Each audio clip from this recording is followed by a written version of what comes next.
Photojournalism is a genre that is incredibly rich in meaning, in metaphor, and oftentimes conflict. I'm going to be profiling Chris Donovan. Now, Chris is a master at photojournalism, and he's going to explain his processes, how he thinks about his photos, and how he goes about taking the actual pictures. So let's go meet him.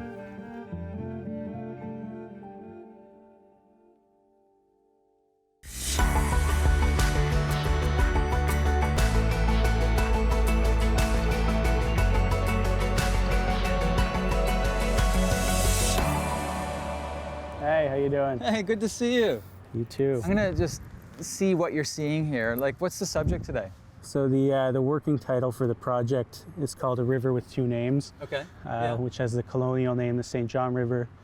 And I'm looking at land use and resource extraction in this unceded indigenous territory. Okay. And I think it's really interesting because with regards to photojournalism, a lot of people would naturally say, okay, we're photographing live people, but actually we're photographing a statue. It's not so much the live person, it's ideas, isn't it?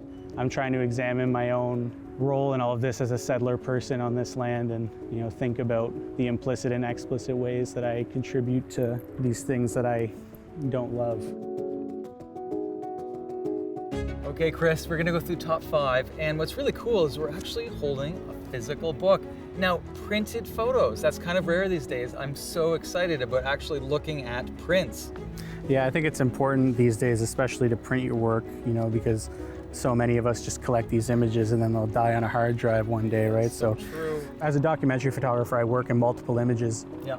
And it's hard for me to say these are my top 5 images because looking at one picture for me is like looking at a still from a movie and asking if it was a good movie, right? Yeah. It's because the way that I work is in multiples. And there's a thing that happens when you put 2 pictures next to each other, the relationship that builds and meaning that gets inferred based on what each of those pictures are trying to say, and then even when you flip the page, what this next image is saying, and then your memory of the last spread, is informing what's on the next page and its meaning. This is a draft version of a book that I have coming out soon called Stay Solid or Move West, which is about the mythology of Western movement of Maritimers and the feeling of inevitability of going west. So this is one of my favorite spreads. This is a picture of my wife. I took this picture of her when she was not well, and I found she just looked like the Virgin Mary, like a sculpture. Yeah. And then I took this picture of these guys next to the refinery here in St. John, asking people if they need prayer, and there was this direct referral of these things that I just thought fit together really well. And that's the value of the printed book. Absolutely. Oh, it's fantastic. Tell me why you're photographing with a film camera. Well, I find the process is slower. It makes me think more about each picture. I think the camera is just a tool. I've always thought whatever works best for you is the thing you should use. Photojournalism and documentary photography to me is mostly about relationship building. The rest, will come naturally when you build relationships. So this is a project I've been working on for about a decade called The Cloud Factory. So the title comes from when I was a child driving across the Harbor Bridge here, and I looked up at the pulp mill and asked my dad if it made all of the world's clouds. So it's about environmental classism and the experience of growing up in a heavily industrialized city. So this is one family that I've been photographing. It's the Jacquard family. I've been photographing them for a long time and watched this kid grow up. So this is my friend Lisa, who is one of the best collaborators in the world. And has allowed me to photograph her life. A lot of what I'm photographing in this project is kind of difficult subject matter, so I'm really purposefully searching out tender moments, amidst things that are difficult conversations. The reason I wanted to do this project was so that people see that there are consequences to our actions, right?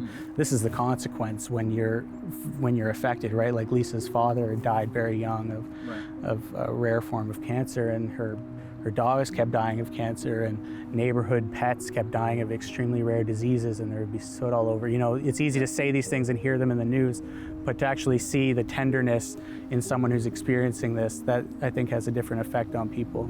So also from this project, this is the other main family I've been photographing, is the London family who live in the North End, and this is Damien and his stepfather, Pat.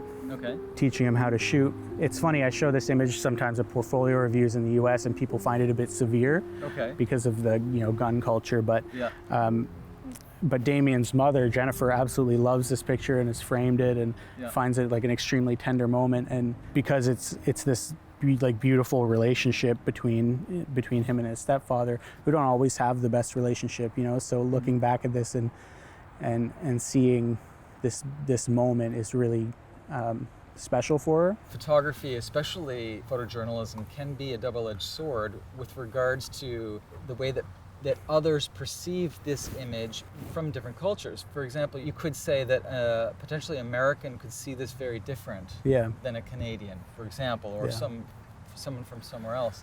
A lot of our perception is based on simply what's around us 100 miles, in circumference. Absolutely, yeah. I think and it's important as someone who photographs people to talk about that with the people that you're photographing, that photography is subjective and people are going to take different things from it. You hope that most people look at your images and are able to realize what you're trying to say, but that's not always the case.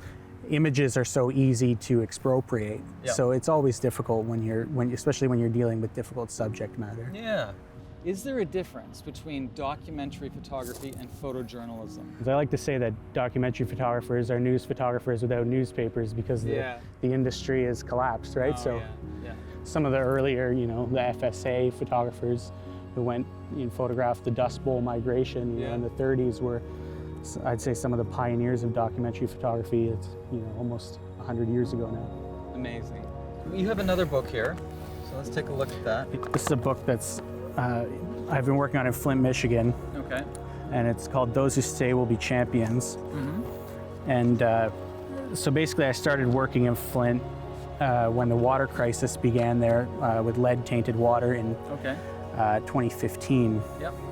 And I spent years photographing the water crisis. I absolutely fell in love with the city, and I realized early on, after about a year or two, that I was just perpetuating this stereotype about this being a broken place that needed fixing. Okay. When in reality it was a city like any other, that had love and joy and sorrow and all the full gamut of human emotions like any other place. Sure. So I wanted to focus on something positive, and I started photographing this basketball team. But they also face challenges, and this is one example in the locker room, photographing the Flint Jaguars. You have this sign that says, "Do not drink until further notice," and he's drinking from a water cooler, and the water fountain has actually since been removed. Okay. So the water crisis is ongoing, and there's no end in sight, and so much so that they just took the fountain out, which felt very symbolic, that of like sort of a waning of hope in a way. But there is hope, and that's what this picture is about. Yeah, I love this. Which is, this is a sign entering the locker room that says, "Those who stay will be champions." Yeah. And this is where I got the title. Okay. And to me, this is issuing a challenge to these young men, that if you stay, if you invest in your community and you try to build a better life here, you'll be champions maybe not on the court, but you're championing this place, right? And so it's got this double meaning that I thought was very powerful.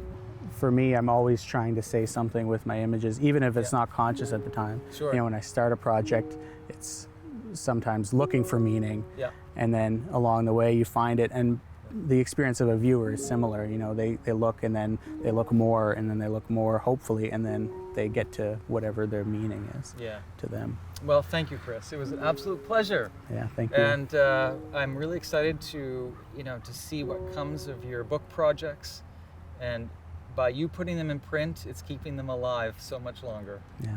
Talk soon. Thanks. Okay. Well, I found that absolutely fantastic. It was really interesting to get an idea of the heart and soul behind the people when it comes to photojournalism, and Chris is so good at that. I actually learned so much out of interviewing and talking to him, and I hope you did as well. See you in the next episode.